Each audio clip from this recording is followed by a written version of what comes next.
Good afternoon, everyone. We want to call this meeting of the MPTA Planning and Capital Project Delivery Committee to order. My name is Alicia Stedman and I am the chair. We have a packed agenda. Kelly's going to be the one that pushes us along if we get a little long-winded on things, but we definitely have some things that we need to make some decisions on and some things that we need to discuss. And so we'll start with introductions of the board members and staff, and we'll start with Mindy, go around the table, and then start back on the wall with Brett. Mindy Levine, CAT staff. Brett Baldeck, CAT staff. Deborah Campbell, transition program director. Reverend Flowers, transition program director. Brett Thomas, CAT general counsel. Get the by the first trustee. Wyatt Dixon, trustee. Venus Kuzanki, trustee. Bob Menzel, trustee. Jeff Robbins, trustee. Kelly Goforth, chief development officer, CATS. Mark Holmes, director of transit planning, CATS. Bruce Jones, service planning manager, CATS.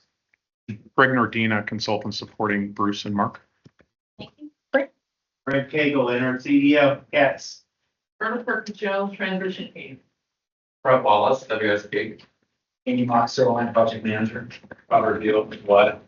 William Ball, what? Dan Loftus, DRMD. Sean Nushagra, design. Cameron Pruitt, trustee. Ed Shore, trustee. Adam Dorr, MPTA council. James Gass, MPTA council. Adam General council. The man who needs no introduction. So next we have a report from the chair. I don't have much of a report, but just more of a recap. We had our first transit talks last week. And our guest was the Honorable Anthony Fox, 2X, as most of us call him 2X. And so it was our first engagement with, I think, a more second formal engagement with the community around just making ourselves available to just have a robust discussion about what transit means to the region and how important it is for the work that we do here to connect to that vision and commitment that we've made to the community. And so there are three things that I recorded that Mr. Fox said that kind of resonated with me that I wanted to lift up today. And he said, success looks like for this board, if we have a seamless transition. Seamless, no pressure, seamless transition. No pressure, Deborah and Carolyn. Thank you very much. The next thing he said, not only just to have a seamless transition, but to do it with integrity. And because the confidence in the work that we do, the community has to be confident that we can do it and that we can do it well, but also play well in the sandbox. And we do everything with integrity. And then the last one was something most of our parents told us, and it's simple: do what you say you're going to do. And so what that says to me, and we heard it at our last meeting from one of our constituents or one of our transit riders, is there was promises made for us to deliver. And I know staff's working hard, and we're going to work along with staff and the community to make sure that we are honoring those commitments. So that's pretty much my report. And next we have a staff report, and I turn it over to Kelly to give us a staff report. Thank you. Thanks everyone for being here today. I know we have a very large agenda, and appreciate you all and your attention and preparation for these items. And as Lisa mentioned, I'll be trying to keep us on schedule. So apologies if we need to kind of move on, but there will be on the information items, those will come back for action. So there'll be an opportunity that you all can provide additional comments or share some questions in between those two meetings as well.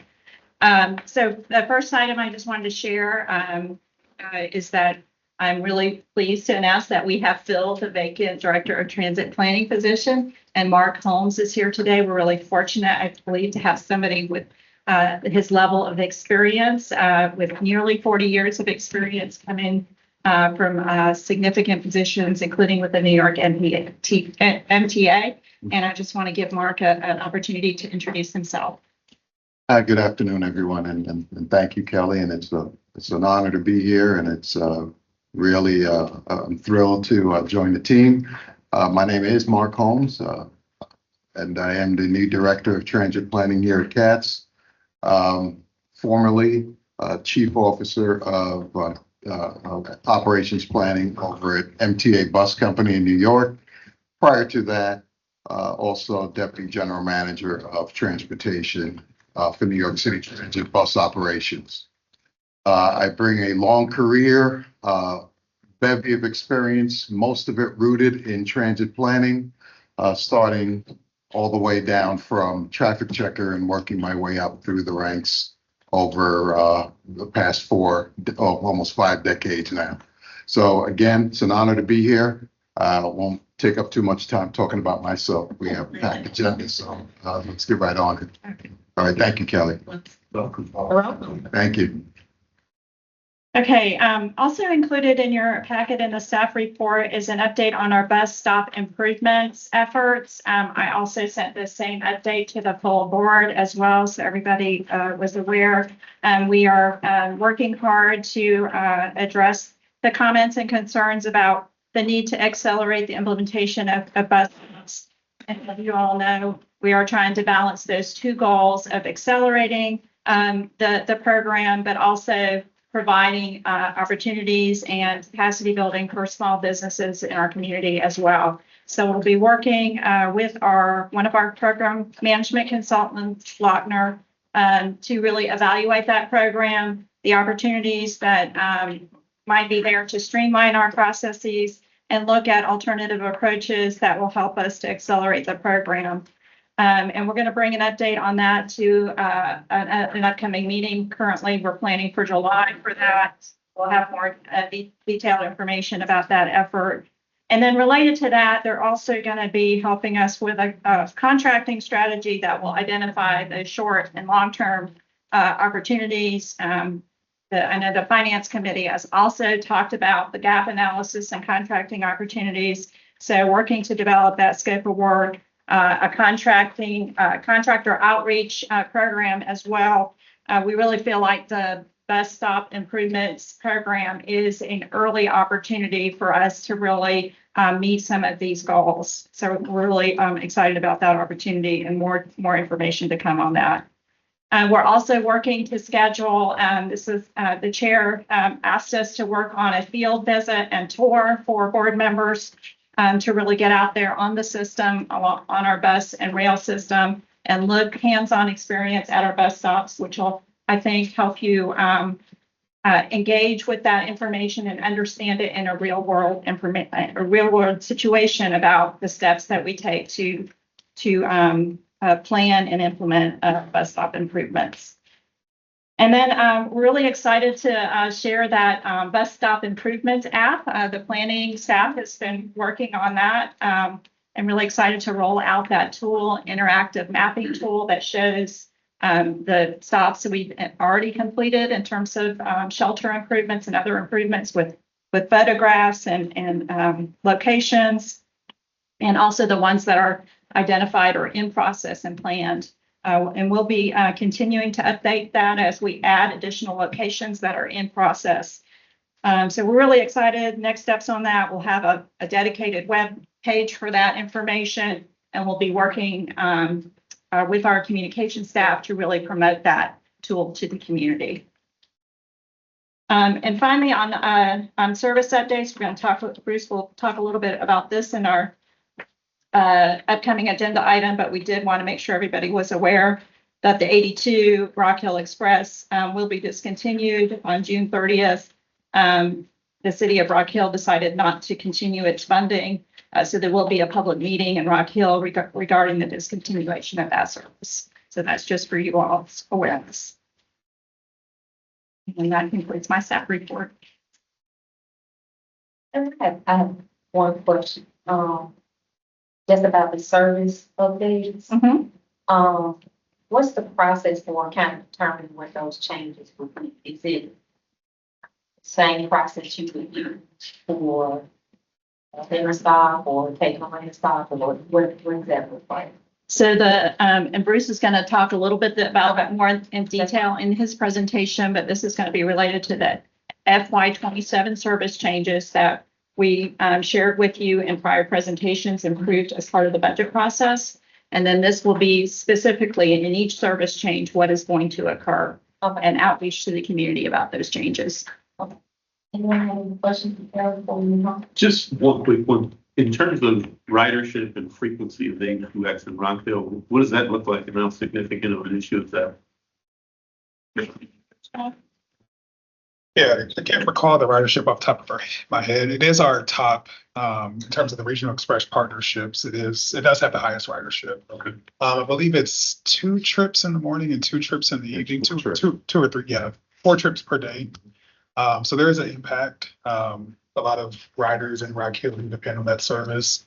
The purpose of the meeting next week is to provide them with an opportunity to provide feedback to Rock Hill. I'm not sure if that will sway their decision or not, but we'll continue to move forward. And we're also going to provide some information on van pool options as well to the riders.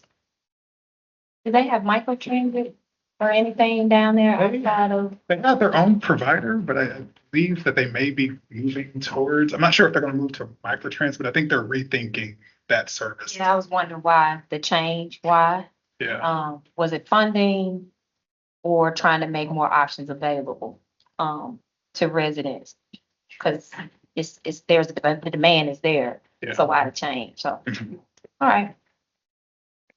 Go ahead. Jane? I think it relates to that program strategy under the first housing improvement and the development not doing right. Are you trying to connect that dot with the task of building shelters quicker? Going forward, connect that bringing along with the other contract services that are being considered. Absolutely. So our capital program consultants are going to assist us with a variety of tasks related to capital program delivery. So it's anywhere from helping us with strategies like this to deliver projects, alternative delivery strategies, overall coordination, performance metrics, contracting strategies, ways to report on the status of our projects. And there's a lot of interest, I think, in, what is the status of the schedule and the budget and delivery? Are we on schedule? And sharing that in accessible ways with the board and the community. So creation of dashboards as well. So that it's a really large variety of tasks. It is not the implementation. We have other consultants that do that. We have a number of design consultants. Of course, we put out to bid for construction work, for installation work as well. So it's a whole program of opportunities for contractors, and they're really focused on helping us to develop that strategy about how to best deliver it. Does that help? Look at that. I know that it's a urgent request. We hit the ground running. Yes. We did the analysis, understand that piece. But hopefully they're going to come back with some recommendations on the best way. Yes, they're going to come up with some recommendations. Exactly. So it's essentially blocking stuff with strategy development, how to deliver quickly in coordination with the other team to build. That's right. I mean, We just have to oversimplify. That's right. I mean, we've done a lot internally to look at those issues and identify them as well, but we feel like a third party kind of independent look at what we're doing and identifying those opportunities will help us. So I appreciate the information you sent us today as to more specifics, and not to get on the weeds, but I think it matters that we look at it along with the consultants, reports, and so on. So one question that comes from the beginning is the cost of these bus stops. And you mentioned that a bus stop that has a shelter, just for budgeting purposes, you look at $50,000. What would be the budget estimated for when there's only a bench and when there's only a cab? That's my question. You may not have the answer right now, but if you do, that's for you. I think I have it in my packet because I thought that might come up. That you're thinking, or you have planned, if now we can get an idea of what the dollar numbers are. Yeah, it's approximately, again, these are our estimates that we use for budgeting purposes based on historical costs. 15,000 for a pad only, about 17,000 for the bench. Again, an average of 51 to 53 for the shelter stops. And then there are a number of locations identified for mobility hubs, and those are in the 2 million plus range. How many of those are there? I believe Just about. For mobility. Yes. Around, including existing, I believe we have about 40. 45. Yeah. That includes light rail stations and all of that. Yeah, so that gives an idea for us to start thinking on your chart, the one you sent us that has how many of each when. We're looking, basically bottom line, what we're saying is there would be about 2,000 shelters in 10 years. That's what we're looking That's at. correct. About 2,000 stops with improvements. Some of them will have shelters, and that's broken down in that table. Okay, this is the next question, and I had a note here where the name Lochner came about the consultants. How many consultant groups do we have involved on the bus side, and what are they doing? What are they involved with? Design, costing, what are they? So we have two consultant teams for capital program management, Lochner and HNTB. They were the prime consultants with a large number of sub-consultants on those teams as well. We have, I believe, 4 on-call services design consultants. And for installation, we are developing a procurement for on-call installation services. In the past, we have done that as a package of construction and installation. So we're, as a way to potentially streamline the process, having an on-call or multiple on-call consultants for installation is an opportunity that we're looking into. And then for construction, again, we put that out for bid in various package sizes. I don't know the number that we've done so far, but So that would be contractors. yeah, Consultants, you have about 16 between the 4 for design and 2 for the capital programs. And then for construction, would be 1 more for installation. It's just a consultant, not an installer. yeah, an installer for installation. It could be multiple. This is one we haven't put out yet. So you just trying to see how many groups are involved as we learn the process, and we'll see where these things plug in. Yeah. And how that helps or help us understand where we can go from here. So that was my question. All right, I think that's, I got it. Thank you. Bruce, you did a great job before kind of giving us a lot of summary about a lot of this. And one of the things coming from the private sector that I continue to wonder about, I know you said it with some consternation about the timeline that it takes, about roughly 2 years by the time you think about right of way and all the different things that have to happen prior to the commencement of installation. And one of the things that I would really like to understand and encourage is there property owners, whether it's business, whatever. I'm sure there are groups that are out there that have a desire to have a stop, right in front of their property. And to the extent that you can fast track the right of way, you can fast track even financial participation and things like that from the private sector. I would really encourage the team to take a look at how do you do that to try to upend this process, as Katrina was alluding to, where let's challenge our consultant to say, ignore some of the typical bureaucratic processes that we have to go through and help us think like a private sector and say to go through this, because I think that could really be a meaningful opportunity, whether you have, even if you have 15 or 20 businesses that or churches or whatever that say, hey, we'd love to help. Here's our right of way.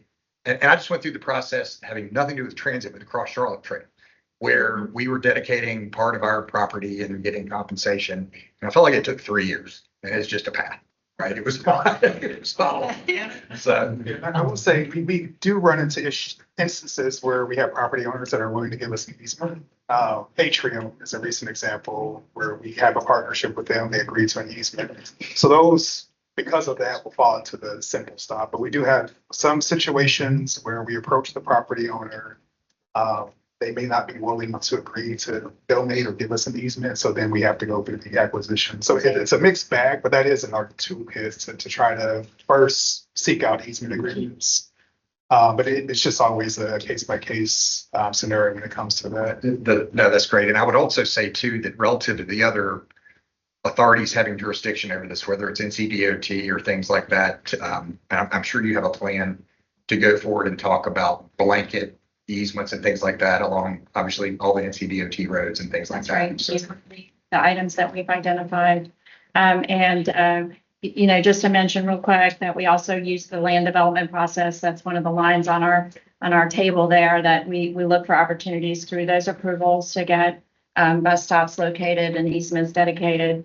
I just want to note that we do have federal funding in this bus stop improvement, so we do have to comply with the requirements related to that, especially in the acquisition process. Bruce mentioned we do our best. We love it when we have willing people. Doesn't always happen, but that does help definitely expedite the process. Yeah, and Bruce talked about in his presentation, you guys remember, there's kind of tiers. There's bus stops where we may own the property. That goes a little bit quickly, those who are willing. And then you have a bucket of people that aren't willing. And so I think the consultant will probably hone in on the ones that might take a little more exercise to get what we need to put a stop there. But thank you for your question, Bob, and then we're going to move on. Yeah, just the 15, 17K and the 51 to 53K for the shelter. Are they, is that only hard costs or does that include soft costs? Meaning by soft costs, we're going to spend money on consultants. So there's actually all the consultant costs are in there and spread over. That's correct. Could you give us, not today, but give us back a report on sort of breaking out those costs, what they look like for the pad bench and the shelters? We can Yeah. we can do like a cost sheet. Yeah, thank you. All right, thank you, Kelly, and thank you, team for your question. So we have a couple of action items. The first one is our committee calendar. If you turn to the calendar, this is just to add an additional date to help us, to Lucia's point yesterday, we need more meetings to get all this stuff done. Listen, Page 5 in your 157. agenda package. I hate to say it, but you might have to cheat a little bit. Get AI to help you out with that, with the easier things. But some of it, but you still have to kind of comb through the details. But to that point, I do want to just pause and thank staff that they are turning around these agendas in unprecedented time. Like we had executive committee on Wednesday and our packet came out on Friday. And so we can't move quicker than the executive committee because their things feed to our agenda. And so let's try to give a little bit of grace. In the next couple of months, we are all moving at lightning speed and trying to do it without a whole bunch of mistakes. So thank you for doing that. So if I can get a motion for the calendar, so we can adopt the new calendar. Second. All right, it's been moved properly second to adopt the calendar. All in favor? All right, that carries unanimously. The next thing we have is our committee charter. This came before us in the last meeting. Thank you for your comments. I think there were some additional comments. First we'll do the motion and then we'll open it up for discussion. If I can get a motion. Yeah. No, one Yes. change. One change. Two committee members noticed one conflict Okay. that we need to correct.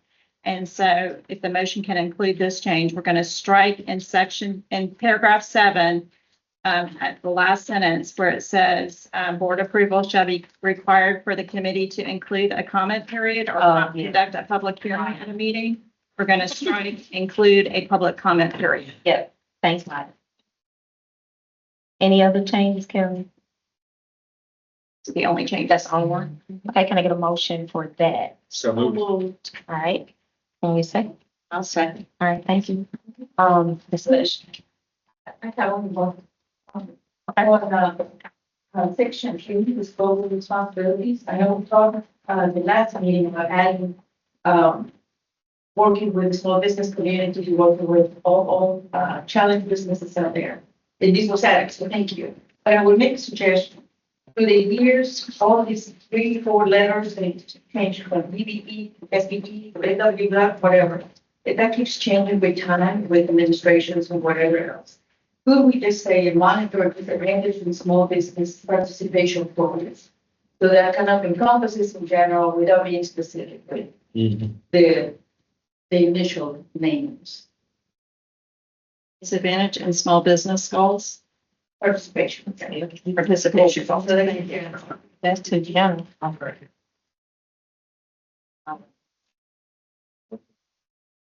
right. We'll need a motion to include that. So moved. All right, second. All right, it's been moved and properly second, all in favor? Anybody opposed with the change? All right. Next item. The Silver Line payback study. This has been before us, maybe 5 times. I think maybe 5. If you're really paying attention, you saw it for 5 times.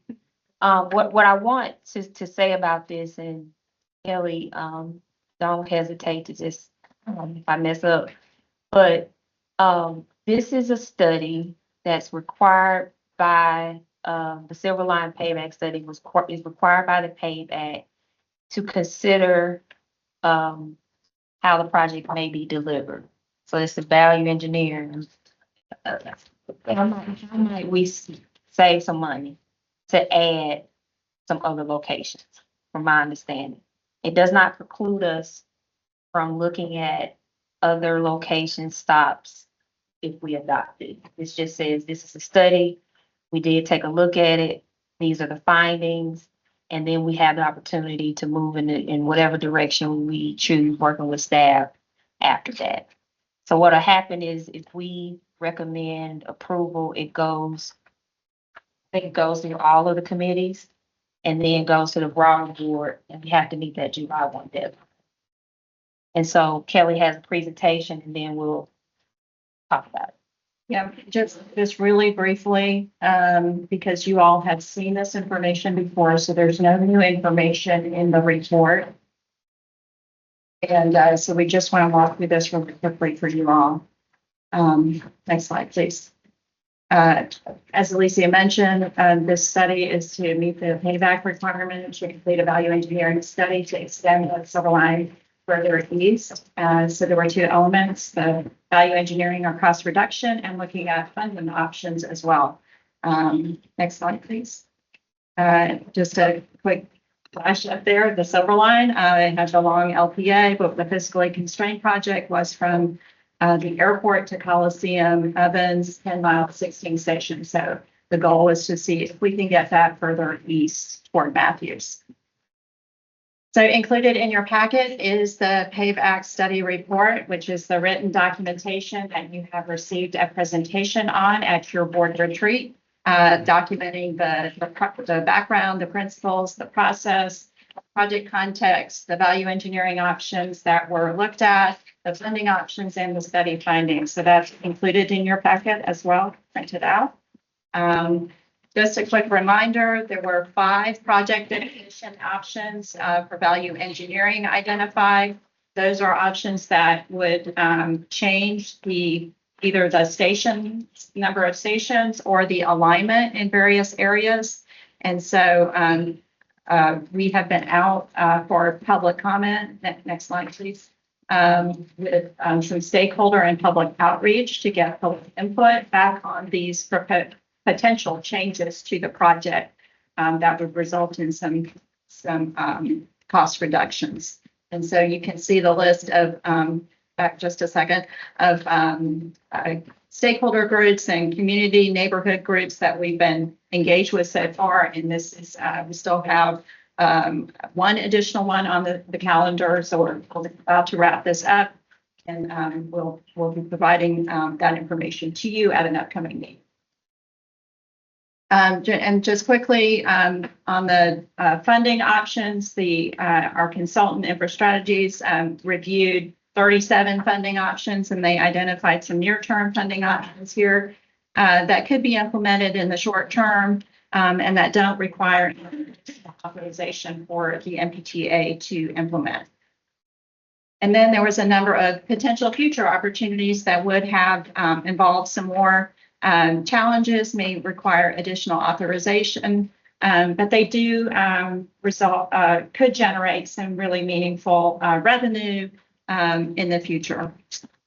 And so the study findings, again, this is the same slide that you received in the last presentation, so not new information, but just a quick review. There's only one revenue option that was identified that could generate sufficient revenue for an extension to Matthews, and that's the quarter-cent special use sales tax.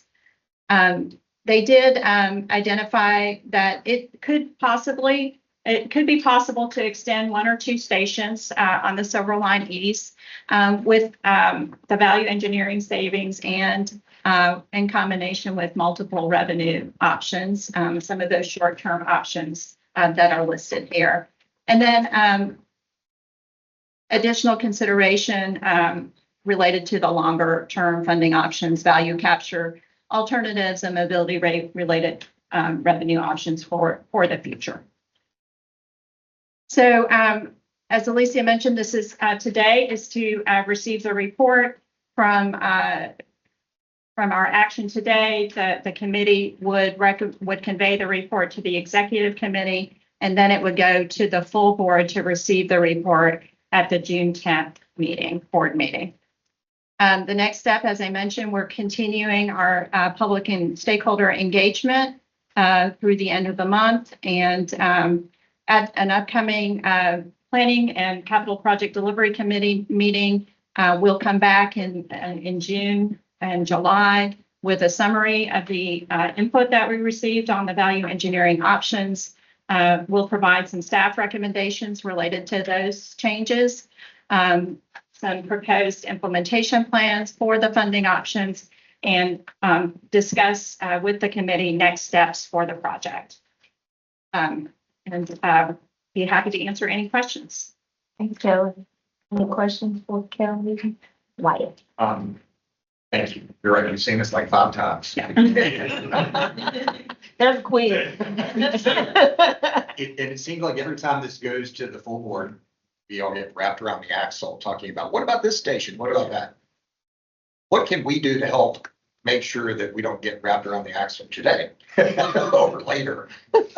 Because obviously this is just part of the legislative process. And we stop leaving this room know that we're not saying do any of this. We're not saying not do any of this. That's exactly. That's exactly right. That's what we really tried to frame this report. Is to meet the requirements of the payback, which were to identify options, value engineering options, funding options. So that's the extent of the action for the board. Next steps and further recommendations on the project is future discussions not needed by July 1st. Right. Would you entertain the motion to submit the report as it is to the executive? Absolutely, absolutely. That's my motion. And I'll second it. I second. All right, it's been moving properly. Of course you do. I have a question. So we're saying that because we're in the office, we have a deadline and we have to do it really later. And that's the hope that we have with this statement. So for the record, for me to understand, I guess maybe I have, but what is the process later to change? It's not, there's no process yet of how to change this. We will create that process, correct? That's right. We will plan to come back at a future committee meeting with recommendations, information from the public input process, recommendations related to those value engineering studies, and we'll frame up a discussion about next steps for the Silver Line. All right, then moving properly second. You guys ready to vote? All in favor? Aye. Pose the same sign. All right, that passes. Clayton had his hand up. He was trying to move us along. Oh, go. I am with you. I think we're on the same page about the now and later. It's the how. We're talking about our work plan and the things that we'll discuss as a committee. I think we might have to bring some of our colleagues along, and we can talk about how to do that a little bit later. But we have several items for presentation and discussion, and I want to just turn this all over to Kelly and just go through it. Okay, great. Thank you. I'm really excited that we're right on time. So we're gonna talk next about Title VI program that starts on page 80 of your packet. And yeah, a lot just happened. That was the sort so the Title VI program is a federal requirement that we have to do a Title VI program update every 3 years. And so this Bruce and his team is going to go through an overview of the Title VI program and provide some details about the update process and give you some base information on next steps as well. Bruce? Thanks, Kelly. So go to the next slide.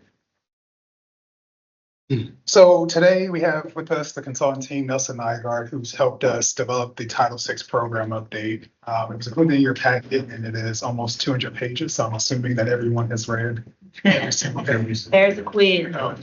There's a We will quiz. provide you with as much detail today in terms of what's included in the program update and then what we're recommending to change. Before we get into that, I do want to give a brief introduction to the CAT's role with the Title VI program. That's the next one. Sorry on that. So we have within our group 3 main teams that work with Title VI. Orlando, I believe, is online, but he leads our civil rights team. And so this team is involved with making sure that we are compliant from a civil rights standpoint. They review the program updates, any of our service and fair equity analyses. They respond to any complaints or lawsuits that we may receive in the civil rights matter. All things in that space are managed by his team. The planning team, led by myself and Mark, we conduct the service equity analysis. And so that's what the presentation today on Better Bus will give you an overview on. So anytime we make a service change, we're required to evaluate it to determine if it's a major or minor change. And if it's a major change, we have to go through certain parameters to make sure that it doesn't have a disparate impact or disproportionate burden on minority and low-income populations.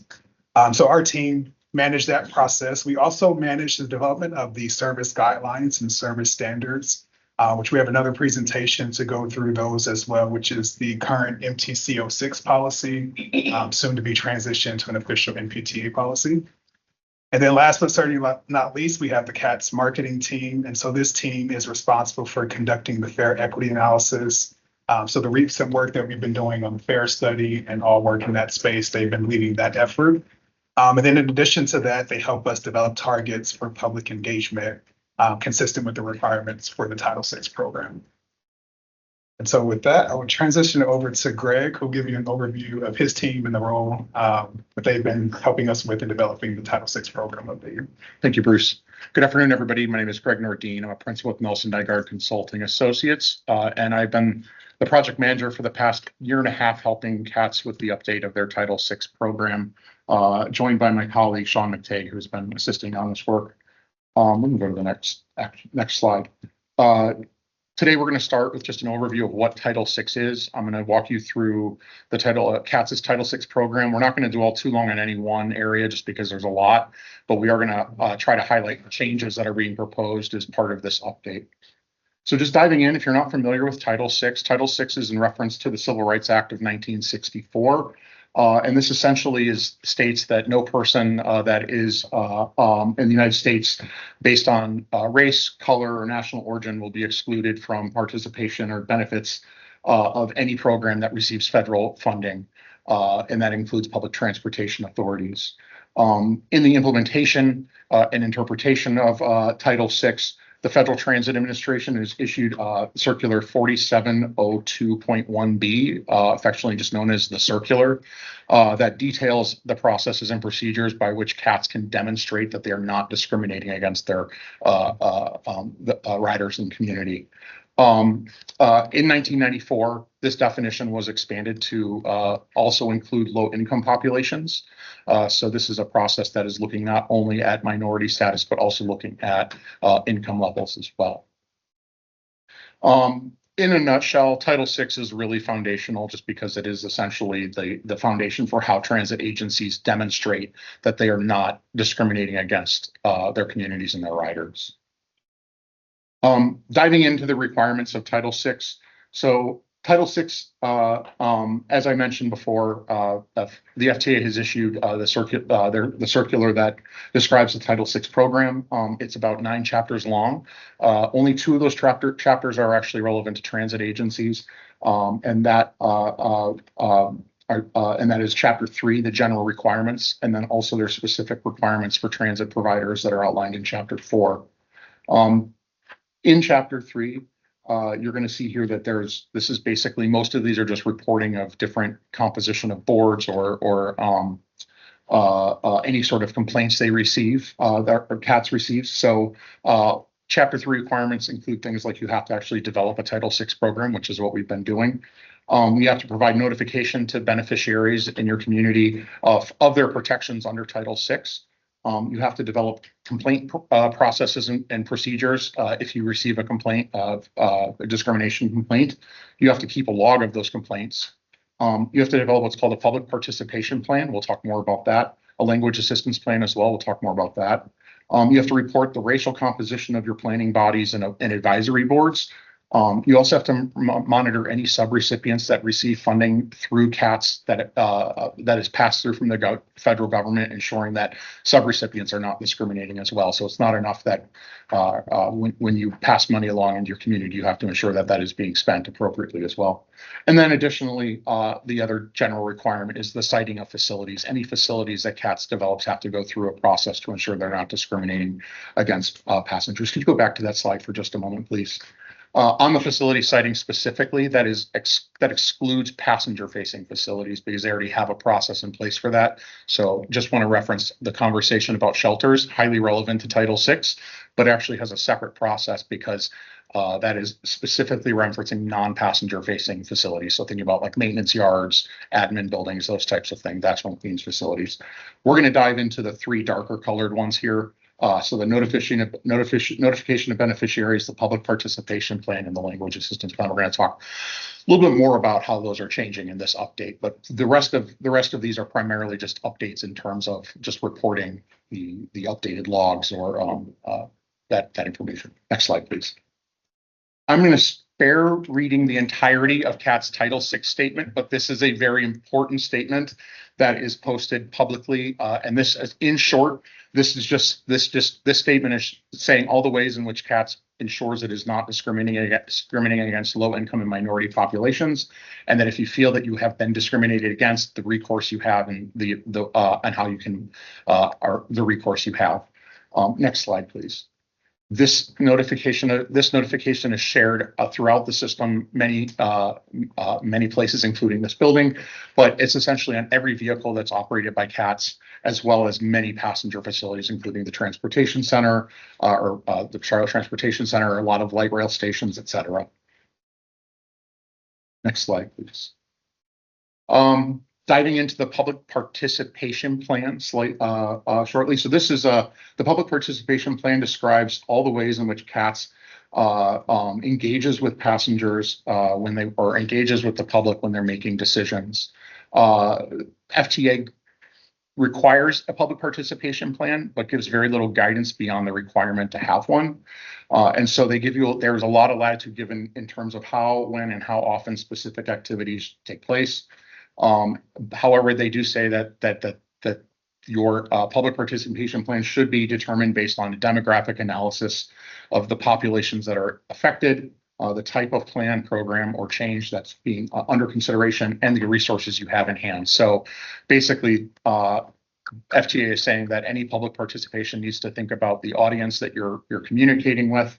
What are the impacts of the type of change that you're proposing, and then what resources do you have available to actually engage the public in those decisions. As far as the 2026 update is concerns, we just wanted to really clarify the timelines around how CATS engages and also tighten these up. Some of these timelines were significantly longer with no real benefit. And so we're proposing that proposed changes would be published for public review no less than 60 days before it would be implemented, and including public meetings for major changes. So larger changes that are larger changes would have a public meeting as part of that. There would also be a 30-day public engagement or public comment period window. So people that are impacted by that change would have essentially a 30-day window to provide feedback to CATS about that. The public meetings that would occur with no less than 14 days of notification. It would be posted through CATS website, social media, transit facilities, revenue vehicles, newspaper, other outlets. And then the board will be provided with a written summary of those public comments in consideration of those of whatever the proposed change might be. And then the board's action would be posted no less than 30 days before implementation would occur. All right. Any questions on the public participation plan very quickly? I know we're kind of running through some things.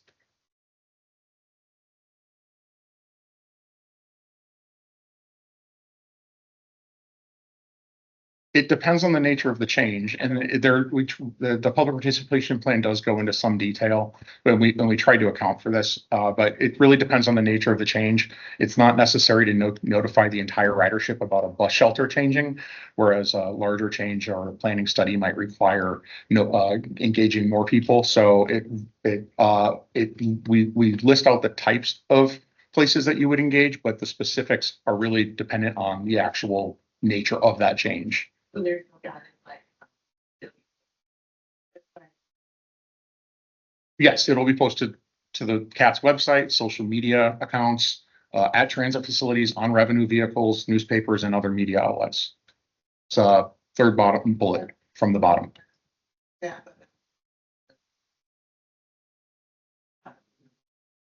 Oh, yeah, sorry, no, yeah, it would be the same. Are you referring to the actual notification of the change? Yes, it'd be the same locations.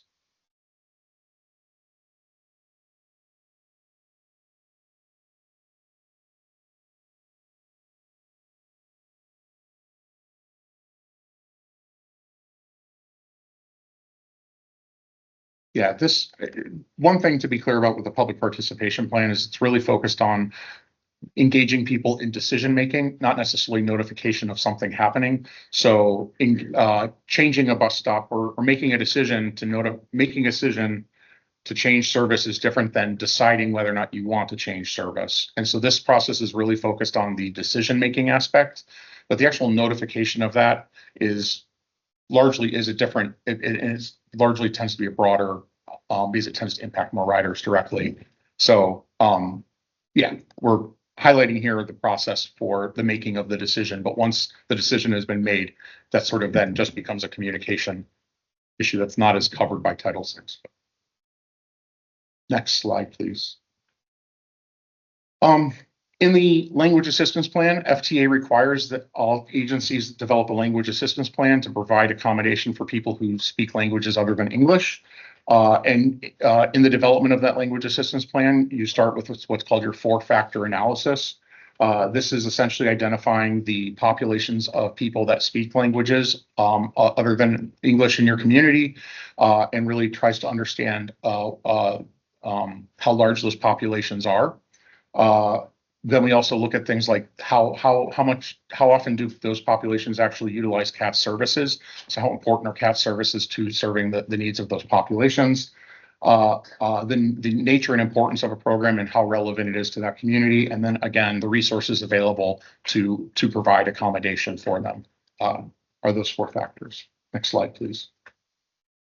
So your language assistance plan, CAT's language assistance plan will include the results of that four-factor analysis, including a description of those LAP populations that are served. It will describe how CATS provides language assistance on a per language basis. And it describes how CATS provides notice to those LAP populations about the availability of language assistance. It describes how CATS monitors and evaluates its language assistance plan, and it also talks about how CATS trains its employees to provide accommodation for people that speak languages other than English. Next slide, please. As part of this, CATS has to decide what is actually required to be translated. FTA requires translation of vital documents, but they do not define what is a vital document. And so vital documents are selected by the agency, and CATS for your Title VI program has chosen your Title VI complaint form. So your Title VI program, and then also your any documents related to STS services. So the application form, the rider guide, and the rules to ride by are all translated documents. Next slide. As part of the update, we did identify several languages that have crossed the threshold and now are required to be translated. So previously it was Spanish, Vietnamese, French, Chinese, Russian, Arabic, Korean, Hindi, and which are Gujarati. I don't speak that language, so Gujarati. But for this update, we identified 4 new languages, including Khmer, Portuguese, Tamil, and Telugu. Yes. How do you determine which ones are needed? The analysis basically requires that, so FTA has adopted what's called a safe harbor provision. This is developed by the Department of Justice. But essentially it states that any population that has at least 1,000 people living in your community or 5% of your total population, whichever is the lower number, if you cross that threshold and you translate for all languages that meet that threshold, you are considered compliant with the requirements for language access or language assistance plan. So this is essentially a demographic analysis that looks at the populations of Spanish speakers in your community and says there's at least 1,000 people that speak this language here. And it CATS, as long as they translate all of their vital documents into that language, they've met the requirements of FTA. Every 3 years, yes, and we're using community survey census data to do that analysis.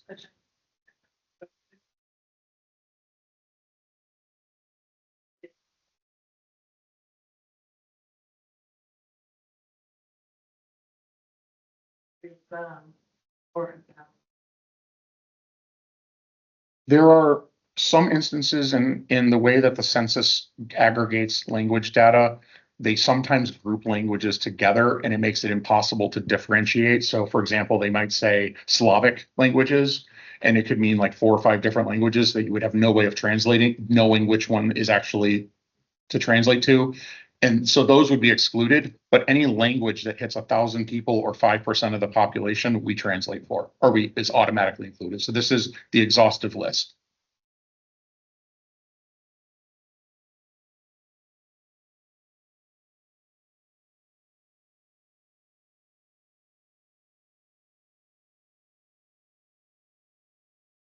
So German actually didn't come up as 1,000 people, but it was like 900 something. It was definitely up there. But it did not meet the threshold. But this is taken directly from census data, so it's self-reported as that is the language that is spoken at home. So it's basically pulled directly from the census data as a self-reported language spoken at home. Our next question, what's the determine the permission? That's it. This is the safe harbor provision set forth by FTA, adopted by the Department of Justice. Absolutely, yes. I'm sorry. I'm sorry. Could we be stricter as a entity? So generally speaking, historically, yes. Title VI FTA has always given wide latitude to you can be more restrictive. It is limited to low income, or I'm sorry, it is the minimum threshold is low income and minority populations. FTA has always said that you can add other groups to that. So it's common to see things like students or elderly or women or just any population that is vulnerable. Hearing impaired. Yes, absolutely. Just passing people with disabilities. The challenge is that if you put it in your Title VI program, you are required to report on it at that point. They treat it as if it is not an option. So we have taken this edit as basically meeting compliance, but we have not pushed to identify those or pushed to identify additional groups. Keep going. That's something we can look into a little bit later. Trying to add that. Yes, that's because I think, I hear the language, 5% of the population within CAT service area. So are we saying that if it's not in CAT service, then that's why it's not being considered? Because I would just think that there are a lot of riders that would need this type of translation, but they're not being represented. And could we do those others even if they don't meet this test? Yeah, again, you can add languages to this, any language you like. The requirement being, though, that if you add a language, FTA will expect that you will hold yourself to that standard. Yeah, we So have to be smart about if we decide to be stricter, that we are ready to be able to report on all these different channels. And what that actually looks like and mean, but we We could, if desired, we could add to the policy that by request, we would provide additional translations as a way to. to catch it off. All right, thank you. What, Okay. and again, I'm sorry, and new, so we're still learning.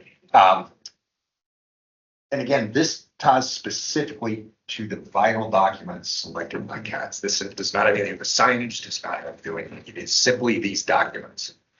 correct. How many of those languages are available in Siri if you ask it for training? It's just Yeah, Google Google Translate's pretty exhaustive. right. Yeah. Google Translate, you can put it on your camera and it'll automatically take the words that are on a sign and translate it. Yeah, But not everyone has a smartphone. yeah, right, that part. All right. All right, let's keep that. Moving. It's good. This is a big program. As I mentioned at the top, there are 2 chapters that are relevant to transit agencies within the Title VI circular. The other one being the Chapter 4 requirements, and these are specific to transit providers. There are 4 requirements. One is that you have to set, all transit providers have to set system-wide service standards and policies. This defines basically how your service is developed. And then larger agencies, of which CATS fits very firmly into, are required to report 3 additional items. They're required to collect and report demographic data, which is essentially the passenger survey that CATS develops every 3 to 5 years. They also have to monitor transit service to ensure that the service-wide standards and policies are being adhered to, and then they have to evaluate any service and fare changes. We're going to dive a little more on the service standards, policies, and the fare service and fare changes piece. As far as the service-wide service standards and policies, that's a lot to say. System-wide service standards and policies.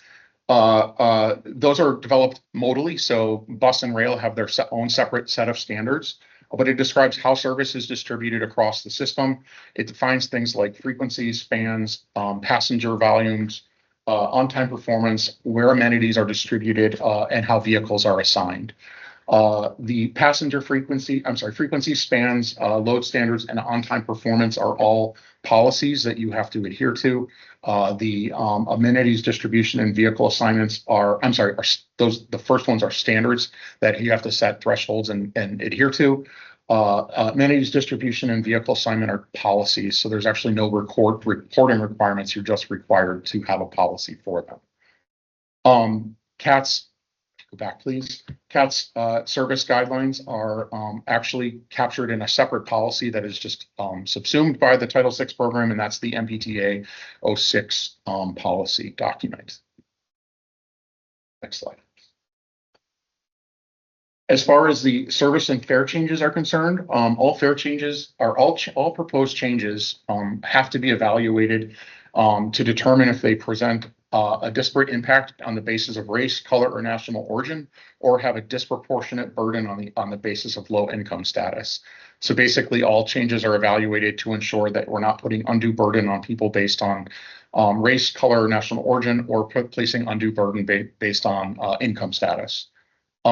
Changes are basically divided into two categories. You have what's called a major or a minor change. Minor changes are things that can proceed without further review, meaning it is a fairly small scale change and you can make that change without further analysis.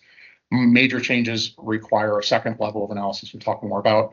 FTA considers any change in fares to be a major change. So there is no such thing as a minor fare change. So all fare changes are considered major by default, but service changes, you can have a major or a minor change.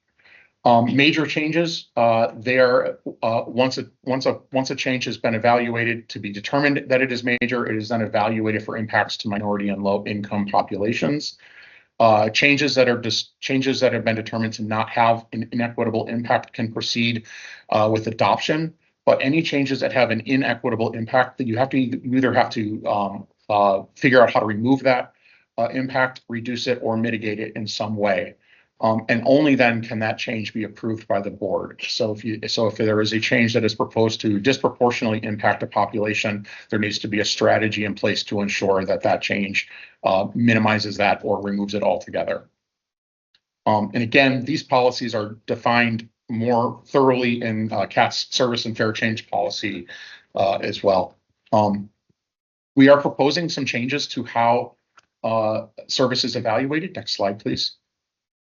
So your current methodology today, it basically says changes to revenue hours or revenue miles are the basis for major changes, meaning if a route has revenue hours that grow or shrink by 25%, that would be considered a major change, or a system-wide change that impacts more than 25% of daily revenue miles or revenue hours.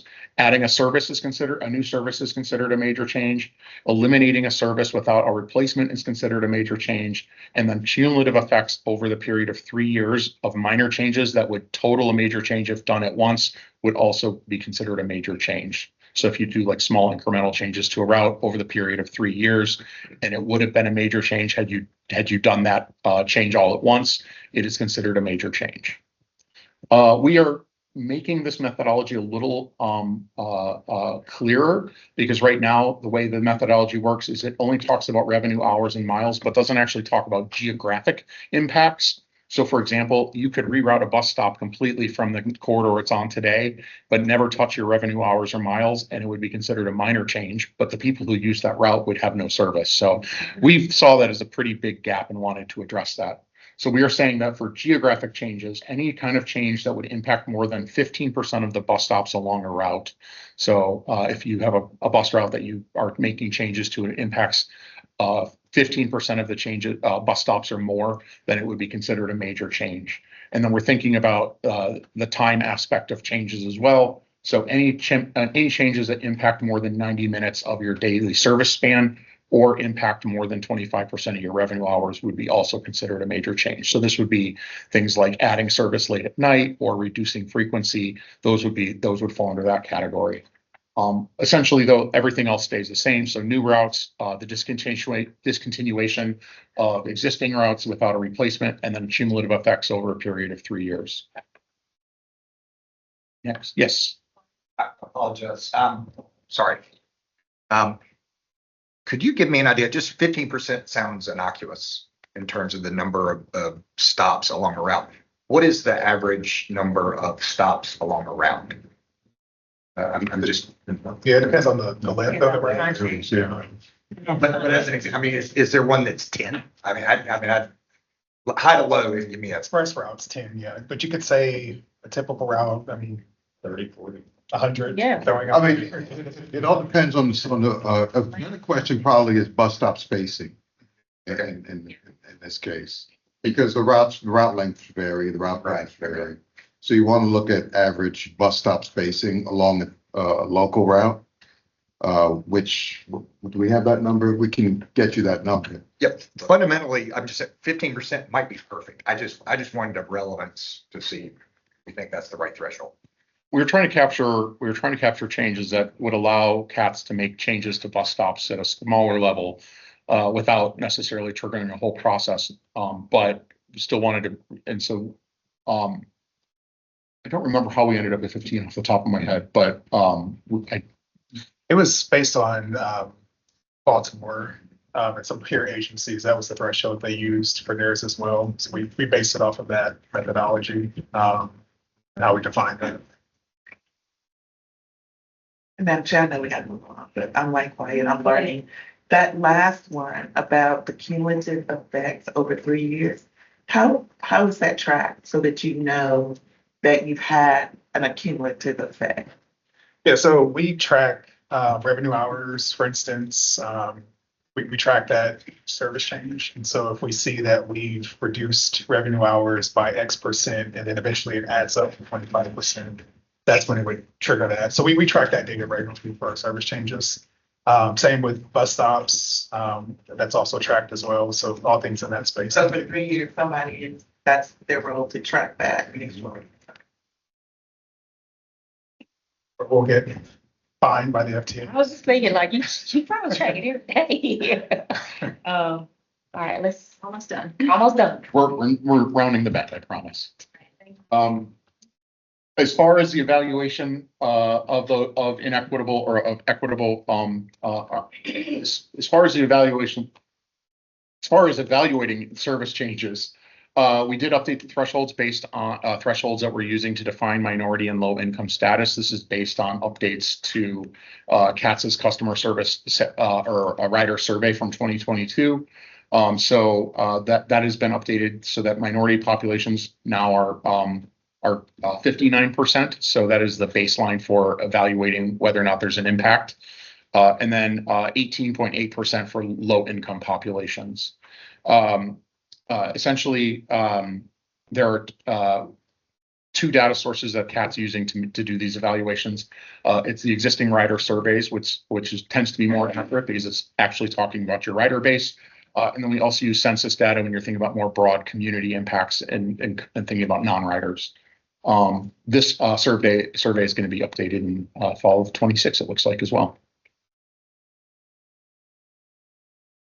As far as compliance with Title VI is concerned, once this Title VI program is reviewed and approved by the board, it will be submitted to the federal government through their online website, Trans.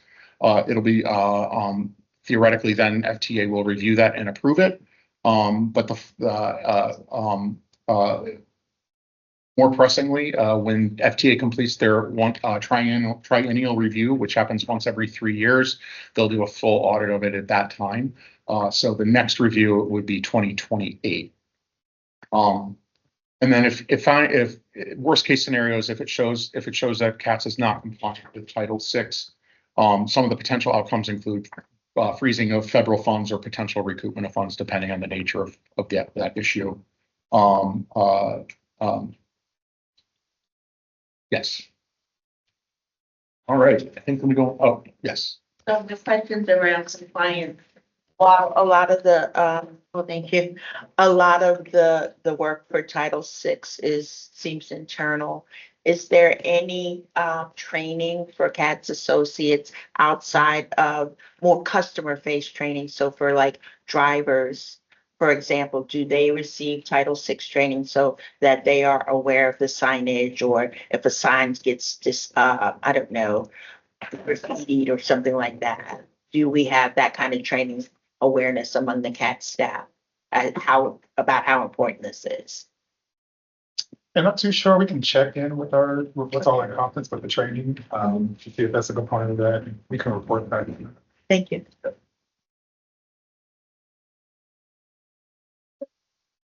For the current staff, what department does this go under, and what is the budget line for this program? So this is within our Title VI or Civil Rights team, which Orlando is on. As far as the budget number, I don't know that we have that. Are you more so referring to the budget to? For this program, do we have it as a separate budget item, or does it just blend in with everything else we do? It just blends in, yeah. Right. How about the budget for consulting? That was within planning, yeah. So we had a planning budget for on-call services. Consulting, it will be a separate. Mhm. It's we have a budgeted fund for planning services and, as Bruce mentioned, we use consultant services to do this Title VI update this year. Separate item. It's not a separate item in the budget now. All right, thank you.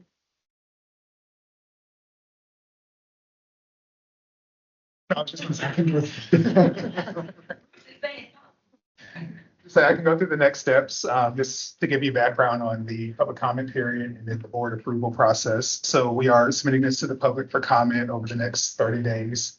That'll close on June 12th. There is a open-ended survey where they can provide comment on the program document or the new changes.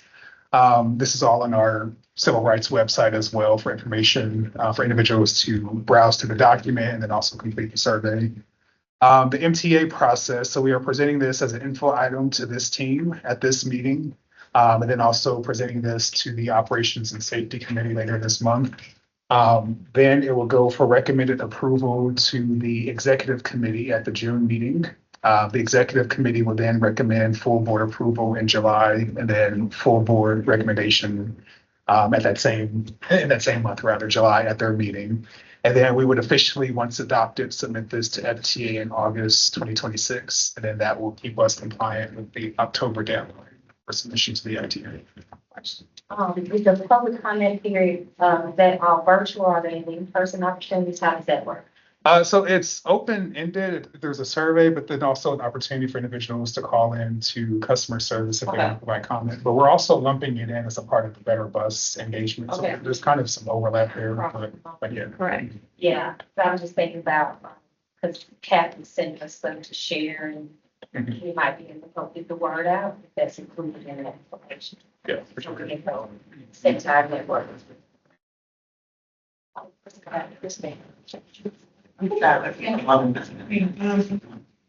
When you're doing the public comment period, just back to that piece on the survey. Mhm.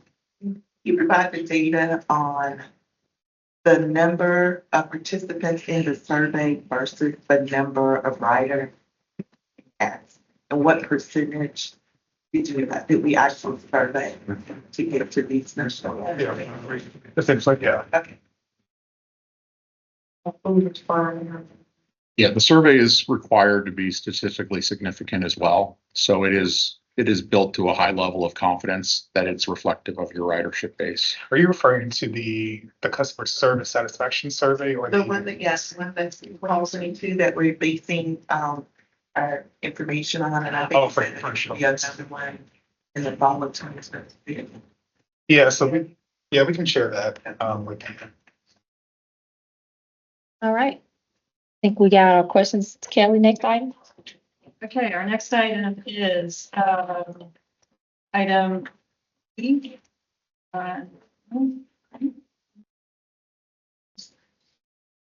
Page 101, the fiscal year 27 service equity analysis. And I'm going to just turn, you're a little behind in our schedule, so we're going to go quickly through this. We can hold our questions to the end, guys.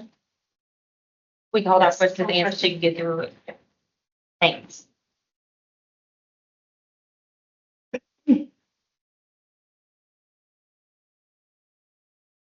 So I'll quickly go through this because similar to the recommendations for the next fiscal year with this group before, so just high level. So these are the changes that we are recommending to make service improvements on in FY 27. They include 5 high frequency routes, making those 15 that are better. We're adding 15 minute or better service there, improving 2 routes to 20 to 30 minutes, and then also adding express service to 6 routes. And then also an expansion of our CATS micro program to 2 new zones, expanding the service hours in North Met to 9 p.m. 7 days a week. So those are the changes that we've shared for FY 27. Now I'll walk you through the service equity analysis and the process for that. So following up on the Title VI presentation that you received, we are required to do a service equity analysis because these changes do push us over the threshold to be considered major. The reasoning being is because we are adding revenue hours by greater than 25%. And so because of that, and per our policy, we did a service equity analysis. Of that analysis, Basically, the changes would bear a positive impact to both minority and low-income populations. So as you can see there, 80.2% of the population that are receiving the benefits of the improvements are considered minority. And then 57% are low income. And of course, that exceeds our target of 59% or 18.8%. And so because of that, we do not have an adverse impact on minority or low income populations. And so we do not have to find a mitigation or any type of alternative to move forward with the services. We are still continuing to move forward with public engagement. We have a number of opportunities within the coming weeks to share input on the Better Bus service changes. And then also we're going to lump in the Title VI program update as a part of that engagement as well. So there will be a virtual meeting on next Thursday, the 21st at 6 p.m. and that will be streaming via our CATS YouTube page as well. This information has been shared with riders through a rider alert, and we have some additional information that we posted on our website and other channels as well. We are hosting in-person events as well. The Urban Design Center, we actually will be hosting an evening session at 6 p.m. on April 26th, which is a Tuesday. We'll be doing an evening meeting there, sharing information, and then we'll be in person at the Charlotte Transportation Center on the 28th from 12 to 2. And then in addition to that, we'll be doing some in-person pop-up events just to meet riders where they are. So additional focus at some of our key transit centers throughout the region, and then also some of the key bus stops where we have high ridership.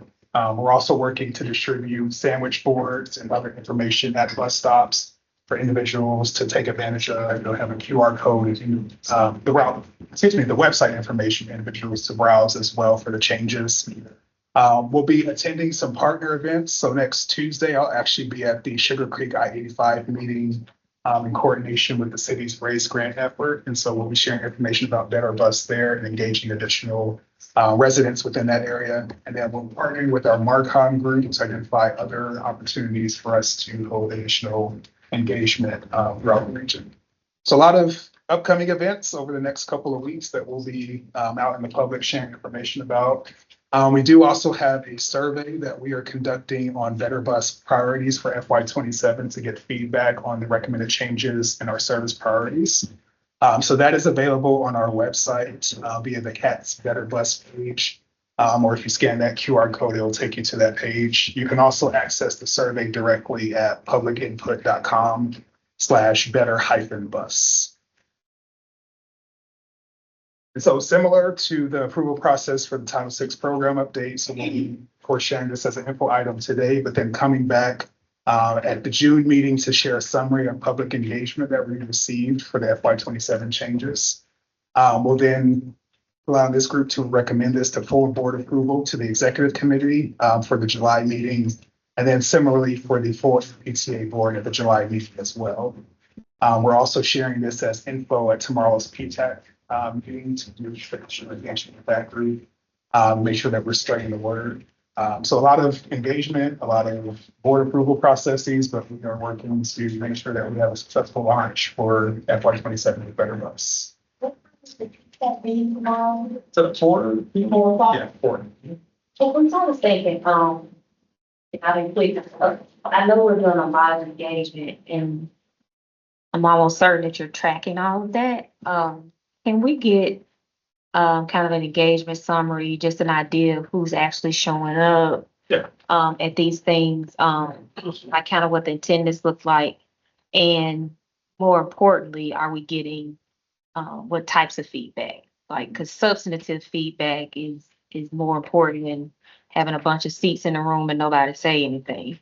So it's just a balance of that. So if we can just have some idea, I know folks are asking, how are we doing with our engagement efforts? Yeah, I will say that too, just based on past experiences, really the pop-up events and meeting riders where they are to get the bulk of our comments. And so I do imagine that we'll be doing a lot of in-person pop-up events, ride-alongs, all things in that space to make sure that we're engaging riders. Yeah, and if we can help in any way, we're always willing to push stuff out too. So just let us know. Any questions for Bruce on the equity analysis? Going once, going twice. Karen, next item. Okay.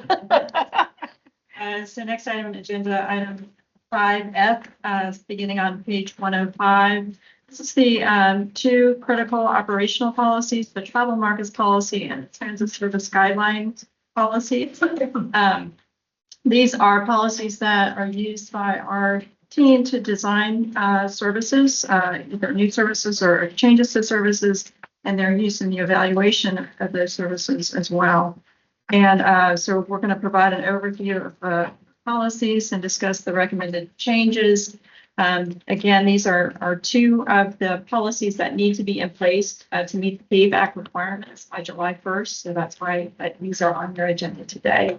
They've been previously provided in your packets. We've seen it before, but we're going to give a quick overview of that as well. Bruce? Thanks, Helen.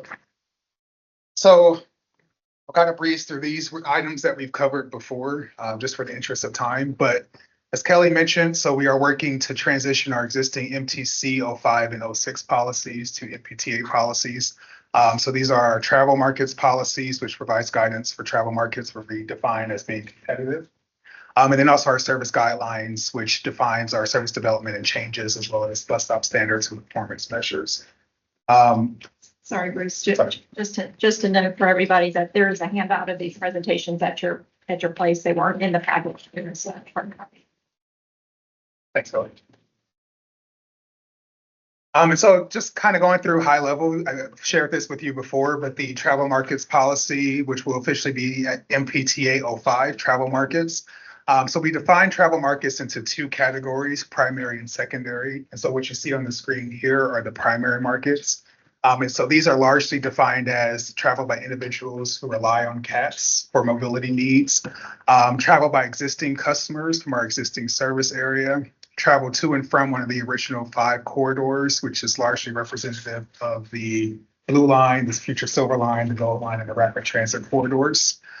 Travel in our adopted high frequency corridors, which is consistent with the Better Bus recommendations, and then travel to and from activity centers and TOD developments outside of our original 5 corridors, commuter travel and congested travel corridors outside of the original 5 corridors, and then commuter travel to and from surrounding counties and one of the 5 corridors as well. So a lot in that policy, but essentially serving individuals that where we have the greatest demand, and then also individuals that rely on our services to connect to their destinations. Those are the primary markets. And then to a lesser extent, we have secondary markets. And so secondary markets are only served when it's cost effective and when it does not detract from our ability to serve our primary markets. And so some examples of that includes trips to and from non-TOD developments in areas regardless of location, local trips totally outside of Mecklenburg County, and then inter-county trips outside of the original 5 corridors. And then MPTA 06 will be the new service guidelines policy, which is our service planning policy that helps us define areas of mobility need, type of service that we provide from a fixed route standpoint, whether that's local bus, express service, microtransit, rail, and other services. The level of frequency and service that we aim to provide on each of those modes. It defines bus stop placement and standards. So where we roll out benches, benches, shelters, and et cetera for those locations. And then also the development of new services, so areas that we target for new transit routes, and then also new CATS micro zones. And then last but certainly not least, performance monitoring. So how we evaluate service performance for future service changes to help inform any changes that we need to make to those services. And so I'll go through quickly the changes that we made to the policy compared to the MTC existing policy. So some minor changes to these sections that you see here. Section 2.1, which is largely defined in the MPTA 05 travel markets policy. We added some language there to reflect our adopted 2055 plan. In the service modes section, we added a new definition on microtransit. And then on the service monitoring system, similar to section 2.1, updated the language to reflect the new 2055 service plan. The bulk of the changes for the service guidelines really relates to the bus stop design standards. And so really what we wanted to do is simplify our typology recommendations for bus stop tiers. So previously, as I mentioned, we adopted a new approach with the MTC that looks at a scoring mechanism to then determine which stop falls into each of those tiers that you see in the top table. Really, what we ran into in real world practice is that there really wasn't much difference between level 1 enhanced stop pair and level 2 mobility plaza. The 3 levels that you see there were largely grouped into the mobility hub category, but we had a hard time defining that in the real world. And so one of the recommendations was to simplify that by the chart that you see at the bottom, instead of having level 1 and 2, grouping those into a standard premium category. And so you can see there the amenity breakdown. So type A, excuse me, is the minimum accessible pad that we install the stop to make sure that it's ADA compliant. And then building up, we add additional amenities. So type B would have a bench. Type C is our standard shelter, and then premium locations would include some additional amenities. And then the mobility hub is largely reminiscent of our transit centers, light rail stations, and other facilities as well. I do want to note that the package of amenities are not included in the service guidelines, but that will be discussed at a future MPTA workshop so that we can determine what package of amenities we would like to see at each of the stops. And to provide a definition, so premium stop in section 2.5, these are identified as bus stops with enhanced amenities, including shelters and wayfinding improvements. They're located predominantly along high frequency bus routes, also some of our major transfer points, and then key destinations with high ridership. And then the larger mobility hubs are larger bus facilities that serve as those connection points between the different modes. So bus and rail, bus and microtransit, and so on. And those include, as I mentioned before, our transit centers and parking locations, just as a few examples. Similar to our previous approach, we did modify our scoring mechanism to how we determine which tier of improvement a bus stop will receive. So previously, as you see on the chart, we had 4 main categories: ridership, wait time, rider profile, and activity generator. We did recommend consolidating that into 3 groups: ridership, equity, and trip generators, Equity was expanded upon to be more consistent with our travel populations, whereas before it defined it as equity populations, but it was mainly looking at minority and low income. To be more inclusive of our travel markets policy, we added zero car households, youth population, elderly population, and then also disabled populations into that metric as well. And then the trip generator was just renamed, but it's largely consistent with what we had before, but we did remove the operator relief location as a metric for that scoring approach. We're also a little bit more liberal, if you will, compared to our previous approach in terms of how you reach certain thresholds. So before, the minimum score for a standard bus stop was every stop started at baseline there. In order for you to be upgraded to a bench, you had to have a score of 15, a score of 25 for a shelter, and then 50 or greater for those 3 tiers of mobility hubs that we recommended. We did reduce that scoring threshold a little bit for the stops. So now the baseline is 0 to 2. You are a standard stop with the ADA accessible boarding pad to make sure that we're compliant in that space. 2 to 10 would upgrade you to a bench pad. 10 to 30 would be a shelter, and then 30 plus would be the premium stops that I mentioned. And so that's based on how they rank in that scoring mechanism, based on ridership, but then also those additional factors from equity to trip generators and so on. The mobility hubs are largely selected based on location and need, just because those are unique in terms of where those are implemented. Those are typically at the end of the line, or typically where we have a greater need for facilitating transfer between bus, microtransit, or some other connections. So those are selected based on the specific site locations, but the other tiers, those are the minimum thresholds that we're recommending for upgrading to those stops. This is a breakdown as far as our system-wide improvements, but then also what we're classifying as equity routes based on our Title VI analysis. And so equity routes are a population of minority and low-income individuals that are above those thresholds that we previously mentioned that fall within a quarter mile of the bus stop. And so you can see there the distribution between amenities. The dark green and the orange represent the locations that will have a shelter. So for the equity routes, that's about 47%, if my math is correct. that will receive a shelter, and then system-wide, 38% under this new methodology will receive a shelter as a part of that scoring mechanism. And really wanted to show you how we stacked up against peer agencies that we reviewed. So you can see there the dark shade with our existing stops. We were third from the bottom in terms of percentage of stops that have a shelter.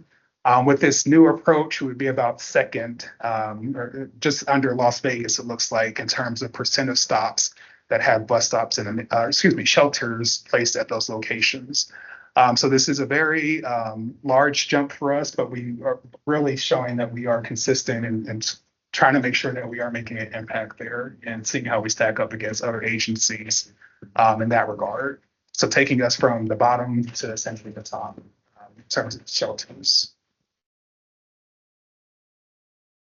I'll finish with the same info. I think this is similar for the board approval process. So we are presenting this as info to this committee at this month's meeting. And then for the June meeting, it'll be recommended to the executive committee. The executive committee will then recommend to the full MPTA board.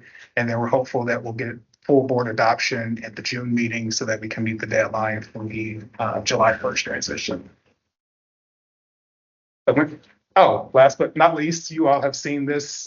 We heard comments before and Kelly mentioned it in her updates.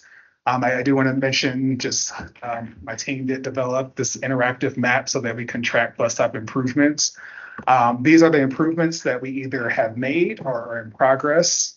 We can come back and add all bus stops to this list so individuals can track progress moving forward on that as well. But this is available to the public.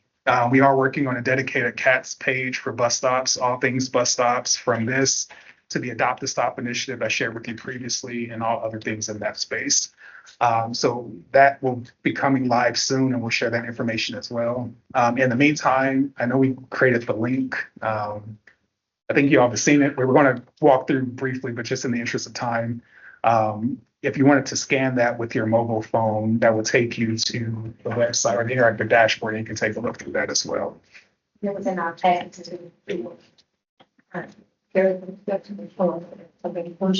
Yes. Okay. Thank you. Well, first of all, thank you, Bruce, for your presentation. Has there been any thought about contingency planning for bus stops? There's a very well thought out plan about improving existing bus stops, but is there any thought about standing up a bus stop, a shelter, or improving a stop that is not a part of the plan, that at some point we just may identify, hey, we've got to do something about this particular stop? Yeah, so that always be in consideration. Another component of that is if we expand service. So there'll be a number of new bus stops that we'll have to install. So we do always plan as a part of that. I think it does eventually come down to a funding conversation. But that is something that we consider with that too. Thank you. This is process, really. Maybe the chair more than anybody else, but I had some ideas or some thoughts about some things that I'd like to see changed in the text. We're not acting on this today, I don't believe. Mhm. This is just for review. Information. Presentation. Yep. Well, this will come back to us. Yep. So would you like to receive from us? Kelly would. But would it be more And then you efficient can to walk also Yeah, get it to include the us. whole committee so everybody can think through what I might suggest or other committee members might suggest? So Right. when we get here, we can have less discussion and more decision. Right. Okay, thank you. And that's with any of these items, guys. Feel free, if you go review things after the meeting and you think about it, send an email to the group. And a lot of times we've been really good today by answering a lot of questions before we got here. So let's keep that same spirit as we move forward. Like, So I actually want to ask a revenue question from bus stops. So one of the big revenue drivers for the train is advertising. And I can't help but notice a couple of the peer cities in here, they often have advertising. I used to do a lot of advertising in Las Vegas on their bus stops. Like every single bus stop in town has ads on it. Is there flexibility for that for our style of bus stops? I mean, I've walked by this the one on 36th Street every day, and all I see is glass on the side that could easily be wrapped Or planned for that, yeah. or planned for that. Just wanted perspective there. Yeah, I think that's something that we can definitely consider. I think that question came up at the operation and safety committee as well. But yeah, I think that we can for sure consider. Yeah, so I have a follow-up on that thing. As someone who's a trustee, but also who works for the town of Matthews, we don't necessarily want advertisements on our bus stops. It really is, like, so it's clutter, it's not a billboard, but, it really, I think you have to walk a fine line between, putting it on a vehicle versus putting it in a jurisdiction that may have rules around that. So. I definitely think that's something that would need to be considered as well. So. Next item. Interlocal agreement. Next item, I think we're going to bring Robinson Crouch on. Yes. This presentation. We are down 125 pages. Don't stop now, guys.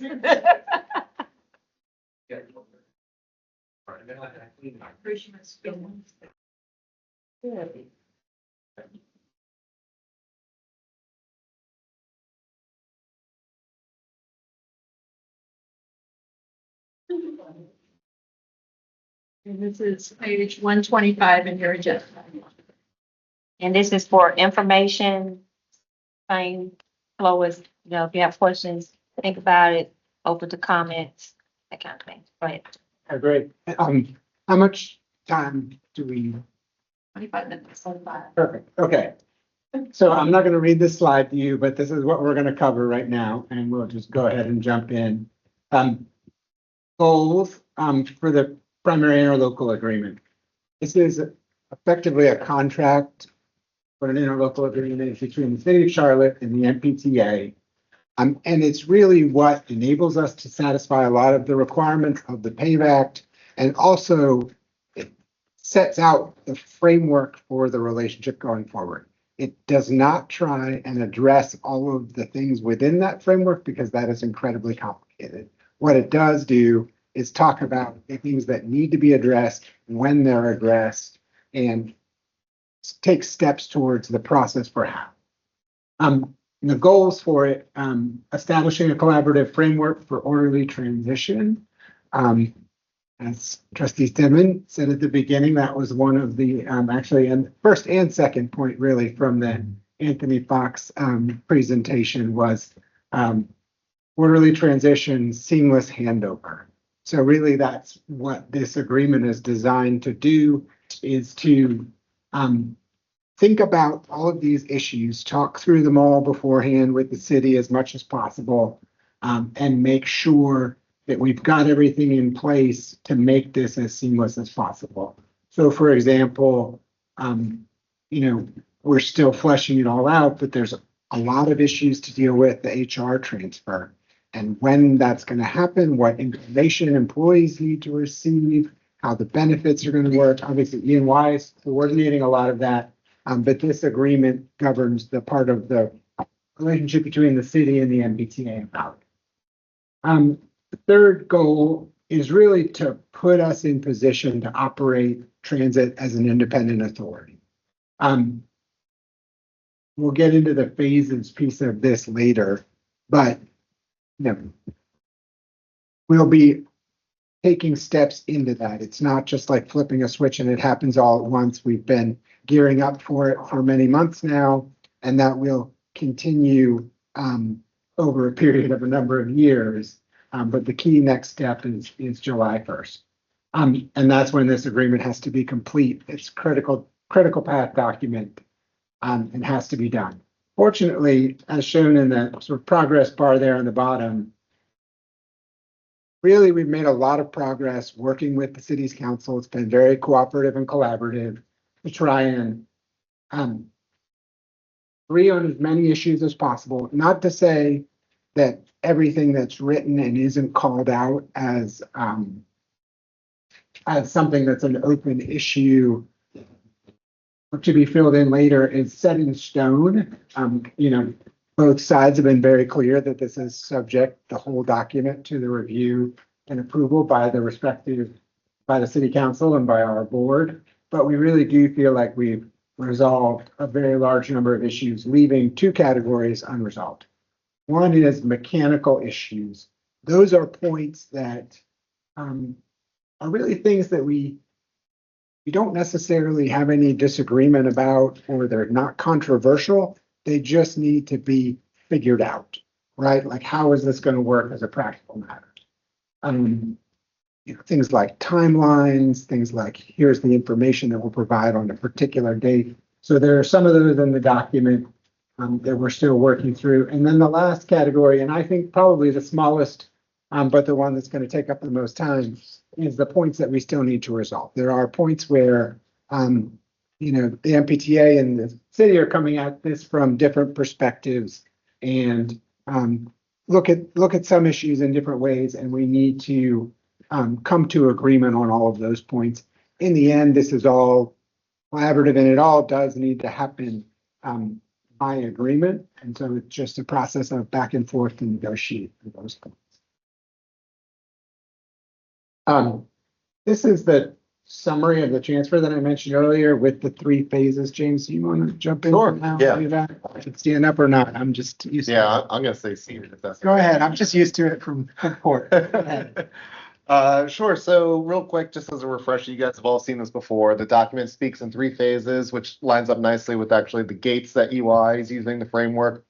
So we're going to go through gate 1 here on July 1st, 2026. That's the beginning of phase 1. During that time, the city will continue to operate CATS as a division of the city. Obviously, we're going to have certain relationships between the MPTA and the city, flow of funds, policymaking, things like that need to be covered. That all is during phase 1, that first 6-month period. Phase 2 begins January 1st, 2027, and that's when the employees transfer. The bulk of the contracts will be assigned. Unencumbered assets will begin to transfer over. Phase 2 will last for about 6 months as well, ending on July 1, 2027, when we move into phase 3. Phase 3 is the longest time period. It's actually indefinite in the agreement. I mean, to be clear, there is an end date to the agreement. It's just not a date. It is the end date is going to be when all of the assets have become unencumbered, have all been transferred to the MPTA. All of the CAT's debt has been repaid. And well and truly, the MPTA is completely standalone as far as CATS is concerned. Obviously, and I've stressed this at other committee meetings as well, that's just the endpoint of this agreement. That is clearly not the endpoint of the relationship between the city and the MPTA. That will continue indefinitely. I think other trustees have put it well. I don't think it was anyone in this room saying that, we're going to operate a transit system that drives on the city street. So obviously there has to be some sort of relationship continuing. So phase 3 is really just the end of the interlocal agreement, not the end of everything that's ever going to matter in the relationship between the two entities. So what we tried to do for you today, for your consideration, we're going to speak about a couple of issues in the agreement that kind of fall under the categories that Adam was describing as either mechanical issues or still just open items requiring consideration. We welcome your input and feedback on anything and everything in the document. So I don't mean to say that anything that we don't speak about today is off limits. You can't ask questions about it. That is certainly not the case. And as Adam said, even things that we don't talk about today or aren't in brackets or placeholders in the document may still change anyway.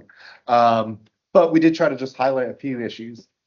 You guys are actually in the fortunate position, I would say, that there's not a whole lot in the document that remains open with respect to the planning committee. I don't think. I'm not an expert on your charter though, so I don't mean to offend you. If you see something in a document that says, we're great. I do think that there is one item to mention. Right now it is listed as a phase. I have an amendment from Kevin. So we actually have 2. It's just, all right, fair enough. Go. I'm only going to mention one. Right, so under phase 2, there is a provision in the document that says that the city and the MPTA will agree upon defined roles and responsibilities with respect to transit and transit infrastructure authority. And really what that is talking about is an agreement about how planning with the city interplays with transit planning that the MPTA is going to be doing. That, as I mentioned, it's included in phase two, essentially as saying that during phase two, which is again after the employees have transferred to the MPTA, that's when the parties need to have those discussions and come to those agreements about how, just basically guidelines or a framework for that relationship. I'm mentioning it here today, well in advance of phase two, to put it on your radar. And so that you're aware that that is perhaps an item for discussion. You could fairly say we have plenty of other things to discuss and don't want to spend a whole lot of time talking about it right now. I'm not discouraging you from talking about it, but just want to make sure I'm expressing the correct level of urgency for it. And then did you want to? Well, and I will follow up on that point that we did get a comment that raised this issue. And on the timing point that it happens in phase two, in an earlier draft of the document, this was a phase one thing so that it would have to happen this fall, which our view was that the board would really want the full resources of staff to engage in that process and think carefully about how that all should work. And it would really be challenging for us to try and work through an agreement for the coordination of city planning and transit planning in the fall. So that's now in phase two. But that's something that I think will be a big effort for this committee. I don't think, unless you all have thoughts about the timing of it or the sort of brief language that's in the document about, I don't think there's necessarily, an open issue with the city we need to negotiate on. The second bullet that's not up here, but it's something that we reviewed with operations and does also carry over this committee, is contract assignments. So, the operations has a lot of operational contracts. You all have some big picture contracts as well. This is also probably more of a technical issue that we're just working through. Brad's team has a full list of the CATS contracts.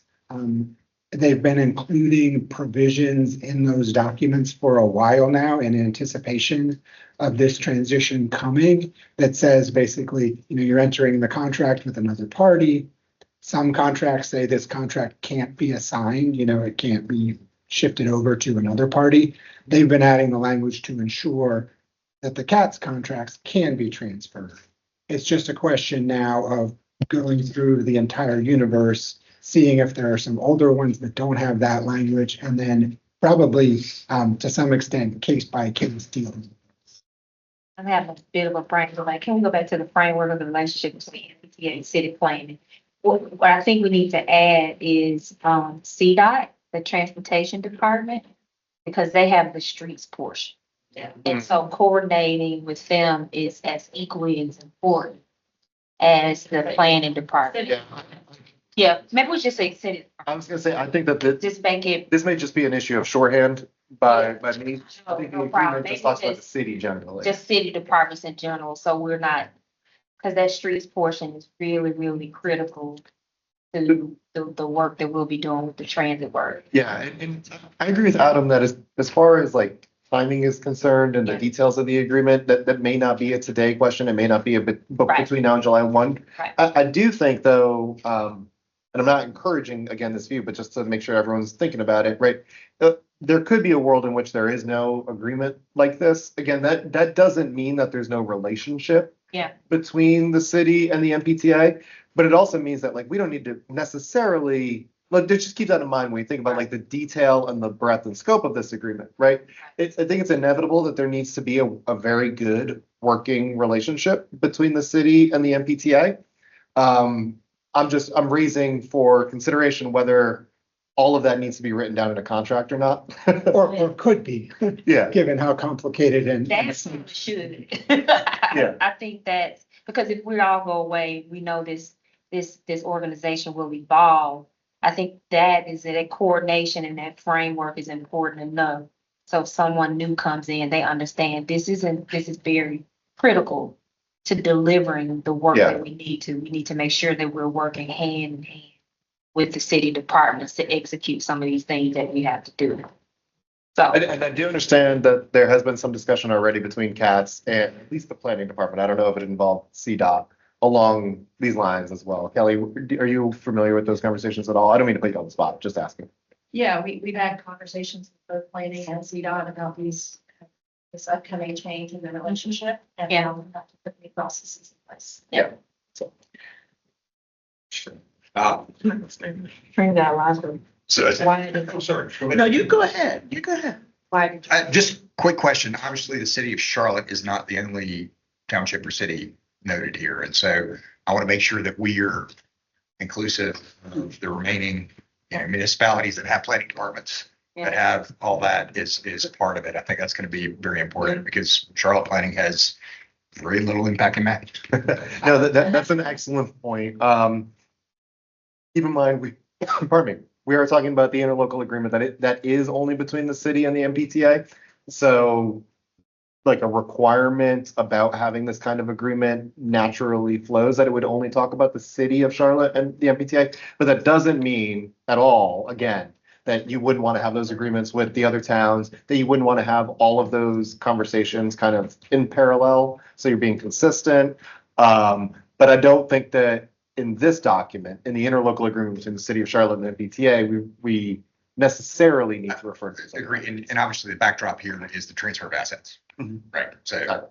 Right. Yeah, so I was just gonna echo a little bit about city departments because we don't know in the future what departments we might need to have conversations with. So by making it a little broader, that would make it easier for us to be able to partner with those other departments. Yeah, well, and we'll double check that to make sure. I do believe that that's the intent. So if it's not already in there, we'll double check.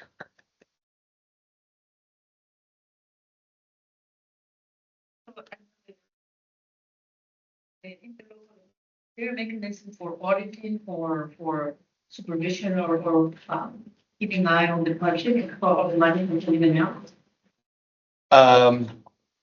So there's a mutual cooperation provision where both parties will cooperate with the other with respect to audits. There is not a provision though that says that the MPTA can audit the city or vice versa. Is that what you're asking about? Yeah, mainly because of that money is coming July 1st. Gonna go in the first year, phase one, it will be transferred to the city. The second phase, it will come to our own accounts. But is there something to track down those funds? Because there's payment of all debt as well as the operational expenses. So how do you keep track of that money along the way? I think the answer to that might be that the people who would do that tracking are that CAT's staff working with the city budget department of how the funds are being spent. And so they will be closely involved with any funds that are spent for the reserves, which is the money that's going to be transferred over and kept in place to ensure that, the bonds and things like that are paid. There is a way that those funds are tracked and monitored so that, they're staying with the city, but for example, the MPTA is getting the interest on the funds while they're just. It's not provision. The finance committee is going. Sorry, I can add a few things there as well. So we are working to set up the accounts now to get the taxes, and the taxes eventually go to the city, at least for the first phase, because the city is going to pay all the expenses. So the accounts that are set up, especially with the city, will be able to track whatever comes from MPTA, and not only that, whatever comes from the different taxes as well. We have 33, 34, and 43 taxes. Some of the expenses may be restricted in one sort of tax, so we don't know yet. But that we will work out over the next few weeks, but there will be accounts set up with the city to track exactly what cash is coming in, how it's spent. All right, thank you. As long as it's considered in somewhere in the agreement that they will be tracking. Yeah, no, point well taken.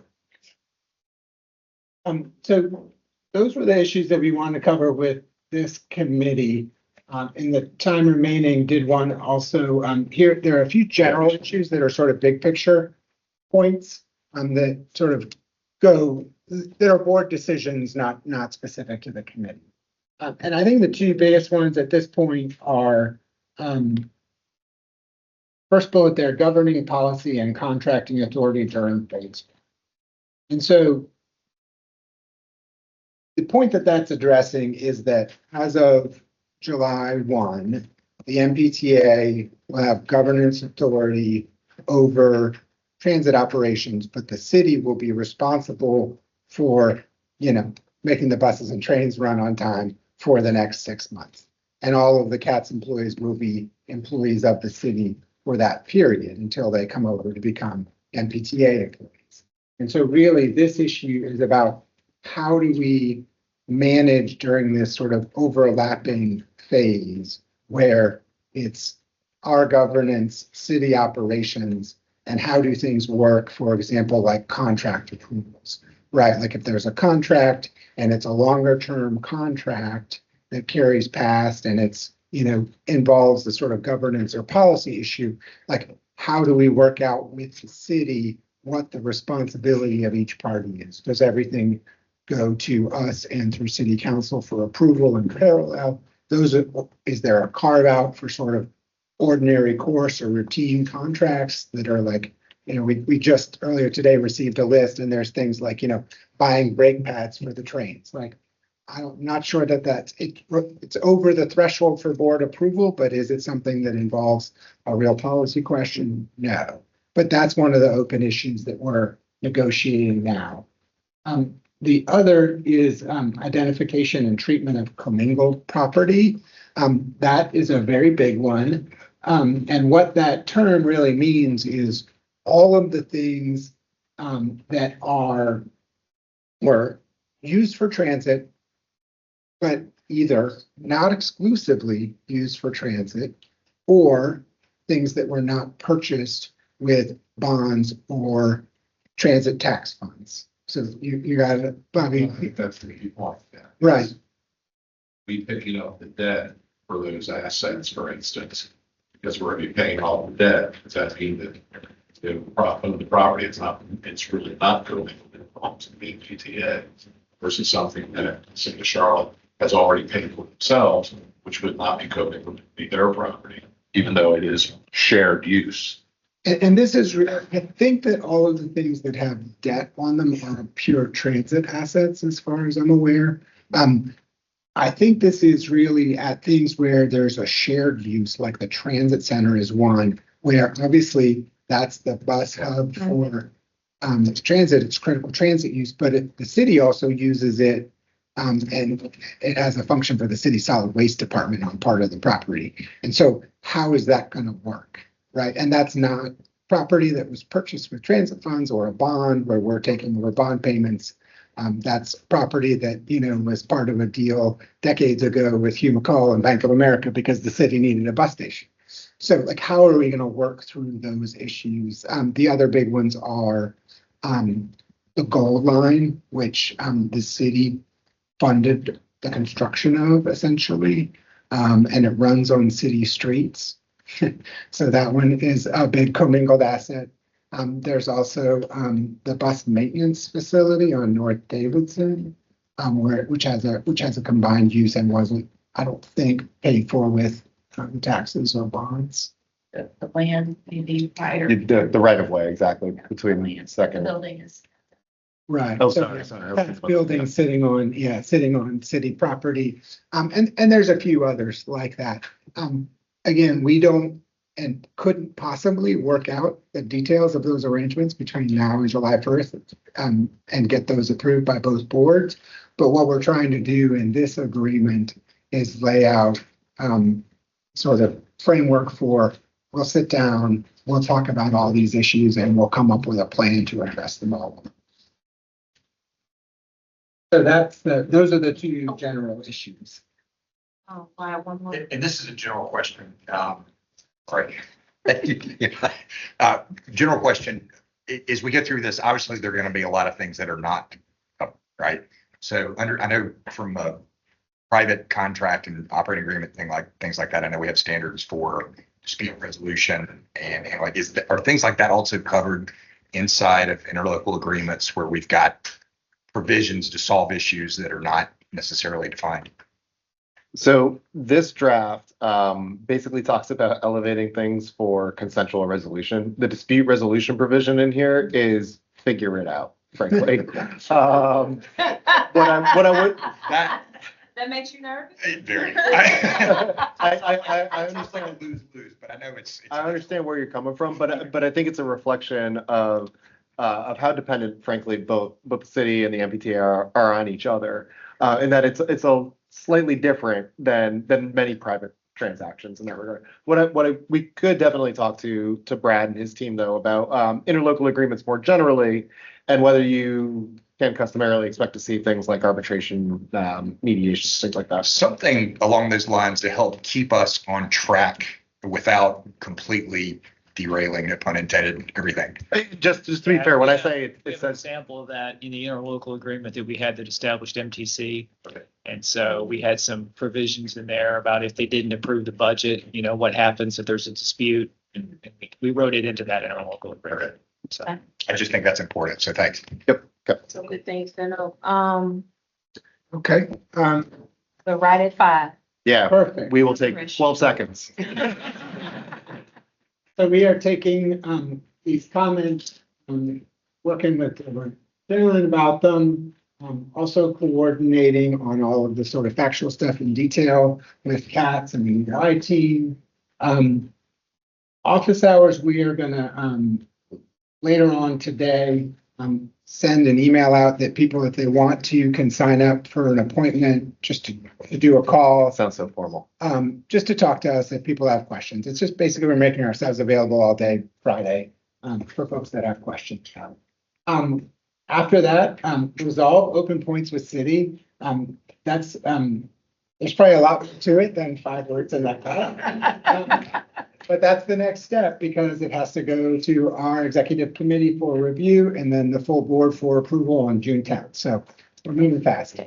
Bob has one quick question. We got Just a process question again. How would you like us to communicate our questions about interlocal agreement through you or directly to them? Okay. Yep. Thank you. And including Deborah and Cameron, for sure. And we'll copy Deborah and Karen And and you as well. Yeah, that's gonna be good. They have your comments that you. Yeah, we do already have your spot. The only thing we were asked in a previous committee, by a previous committee, to give you a deadline for. Yes, your comment. any comments, any issues, concerns that you have. Close of business Friday.